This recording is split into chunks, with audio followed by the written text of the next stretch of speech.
Hello viewers, সবাই কেমন আছেন? তো ভিউয়ার্স, আশা করছি ভালো আছেন। তো আজকে দেখাবো যে কোনো দৃশ্যের উপর কীভাবে এরোপ্লেন অ্যাড করবেন। তো ব্যাকগ্রাউন্ড সম্পূর্ণ রিমুভ করে। তো অবশ্যই ফুল ভিডিও দেখবেন। যারা নতুন আছেন অবশ্যই সাবস্ক্রাইব করবেন।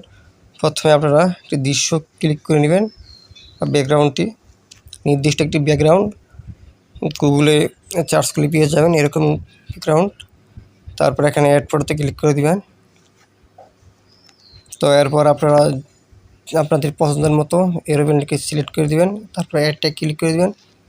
এখন এই পিকচারটির ব্যাকগ্রাউন্ডটি রিমুভ করবেন। তারপর অটোমেটিক অনলাইনের মাধ্যমে ব্যাকগ্রাউন্ডটি রিমুভ হয়ে যাবে।